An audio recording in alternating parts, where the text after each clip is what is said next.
Dieu gouverne la terre par des lois, pas par ses sentiments émotionnels, ni par votre douleur ou vos besoins. Dieu gouverne la terre par des lois. L'Évangile a deux parties, la personne de Jésus et les principes. La personne de Jésus crée votre paix. Ses principes créent votre prospérité.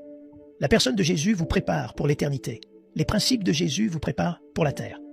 Vous pouvez aimer Jésus et ne pas pouvoir payer votre facture d'électricité parce qu'il dirige la terre par des lois.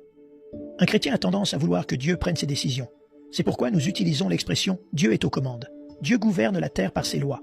Un pécheur peut travailler avec la loi de Dieu et créer un objectif maléfique. Le 11 septembre, l'attaque sur New York par des terroristes est la preuve que même les hommes mauvais peuvent utiliser les lois pour accomplir des objectifs mauvais et malveillants.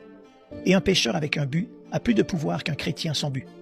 Un pécheur qui comprend les lois produira plus de différences et plus de changements sur la terre que les chrétiens qui ne comprennent pas les lois. Vous ne créez pas les lois, vous les découvrez, les discernez, les appliquez et travaillez avec elles.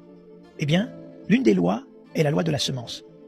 La semence signifie commencer quelque chose que j'ai reçu et qui peut créer n'importe quoi d'autre qui m'a été promis. Quelque chose que je sais, quelque chose que j'ai. Donc, je veux vous donner quelques déclarations qui sont incroyablement puissantes dans ma vie. Numéro 1, l'accès est la semence de l'opportunité.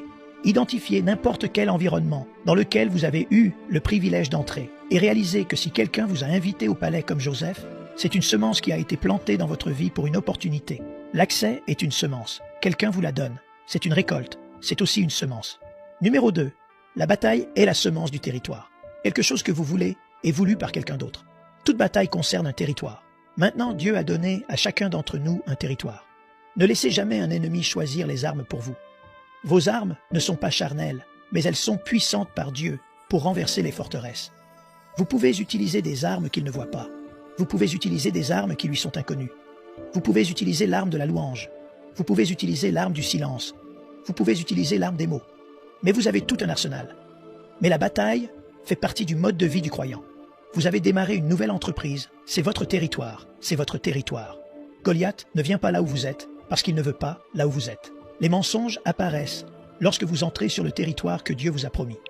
La présence d'un géant est la preuve que vous êtes entré dans la terre promise. Si vous ne voyez pas de géant, vous n'y êtes pas encore.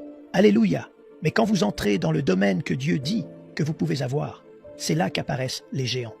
Votre adversaire le plus fort est sur le terrain que Dieu vous a dit que vous pouvez avoir. La bataille est une semence. La bataille est le début de la propriété. Et votre volonté de faire la bataille intimide un adversaire, démoralise un adversaire. La bataille est une semence. Au lieu de dire que la fleur n'a pas été arrosée, remerciez Dieu d'avoir un jardin. La gratitude est une semence. Travaillez-la, travaillez-la, travaillez-la.